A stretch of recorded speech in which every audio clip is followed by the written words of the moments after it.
What's up, YouTube? This is William from W&J Wrestling, and this is a week in wrestling. I know it's a little late. I'm sorry, guys, but I've got it up today. At least it's not the end of the week.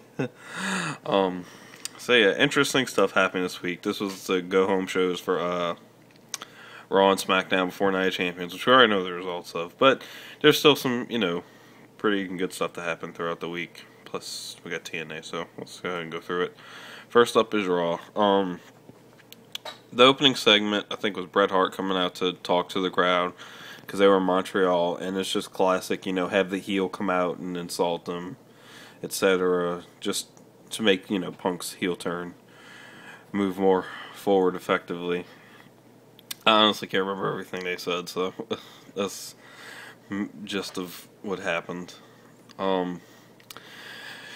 Kofi and Truth beat Cesaro and Miz. It was like them. They were in a tag match. It was, I guess, like champions versus champions, which I guess this is that classic WWE thing they like to do, where they like to make the person who's going to lose the pay-per-view look weak so they can win, vice versa, because they lost their titles at Night of Champions and Cesaro and Miz retained. It was a good match, though. This was a hysterical promo they cut backstage. It was, Otunga was, I forgot, I think it was like Subpoena and Sheamus or something. They're asking him questions. And he's like, "What's your full name?" And he's like, "Sheamus Lipschitz." And he's like, "Yeah, my mother was Jewish." And he's like, "What?" And and it had like the funniest line. Sheamus was like, "My family always used to have a saying." He's like, "If your lip shits, then what comes out of your arse?" I just thought it was so stupid and funny. So yeah, that was a really funny promo. I thought WWE hit right on the money with that one. Orton beat Punk via DQ. I think this was because Ziggler came out and attacked Orton, which led to a tag match with Lawler and Orton, and they eventually beat Punk and Ziggler. I think Heyman came out and Punk just left the ring, and Ziggler just died. Next up, had a match. Ryback beats Heath Slater. Just typical Ryback squash match. This was funny. This was Dr. Shelby and AJ had Daniel Bryan and Kane become a tag team and said they would go against the Primetime Players tonight for the number one contendership for the tag titles. And they won. It was hysterical because Kane chokeslammed Bryan onto Darren Young and just laid there and pinned him for the 3 count, and they ended up becoming number one contenders. And they went backstage and they were like, "Well, what's our tag name going to be?" And Dr. Shelby was like, "Why don't you be Team Friendship?" So yeah. During this match, Jerry Lawler had a heart attack. They did a very good job of keeping the cameras off of him. There's just one point where it was on Daniel Bryan from the other side of the ring, and you could see Lawler in the background just kind of, like laying with his head down. He just seemed like really out of it. I know they immediately performed CPR on him. If anybody doesn't know the update on him, which by now we all should, he's doing perfectly fine. He suffered no effects, no brain damage. He's going to make a complete full recovery. Oh, he has. I know he's returned home. So I'm sure he's going to be taking the next couple weeks or so off. Kind of rest himself after that. Del Rio beat Tyson Kidd. The only purpose to this match was that Tyson Kidd is from Canada, and I guess they just wanted to show him on TV while they were there, and Del Rio beat him. It was a decent match, though. And then Sheamus beat Otunga in the match. Alright match, I guess. But this was at the point where Sheamus's bro kick was banned, and he used it anyway. He's like, "I don't really care." And first AJ came out, and then Booker T came out and interrupted her and said, Sheamus will be stripped of the title if he uses the bro kick, which we know at Night of Champions he reversed that decision. Cody beat Ray in a match after Miz came out and kind of interfered a little bit. And so after Cody pinned Ray, Miz came to the ring to try and attack Ray, and Cody attacked him. And so this was a precedent for future events to come. And then this was a promo they cut where just, honestly, in the promo, Cena got the best of Punk. Yeah, I know. Punk, the best mic worker in WWE right now. But I mean, I know this is what they were told to say and all. But seems to hit it right on the money with Punk. Is pretty good. Talk, referring back to last year with Punk's infamous promo he cut before winning the belt. And kind of saying how, Punk promised all this change that never came. So yeah, I thought it was pretty good. Next up, moving on to Superstars. Tensai beat Gabriel in the match. It was a good match because both these guys are good performers.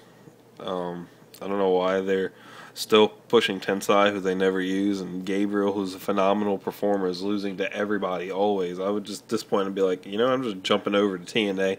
Maybe they'll actually use me and give me a belt or something. Santino beat Jinder Mahal. I don't know why they're slowing down Jinder Mahal's push to Santino, because Santino's push is long gone from this point. His relevancy has completely dropped. He no longer has a belt, nor should he ever hold any title in WWE ever again in his entire lifetime. And Jinder Mahal has potential to be a good heel in the future.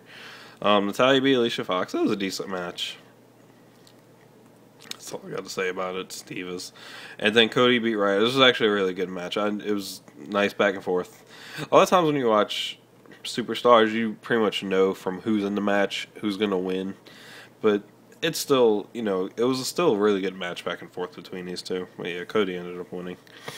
Next up, TNA. The show started off with Aries coming out to congratulate Jeff, which is well deserved because Jeff became number one contender at No Surrender. Just awesome.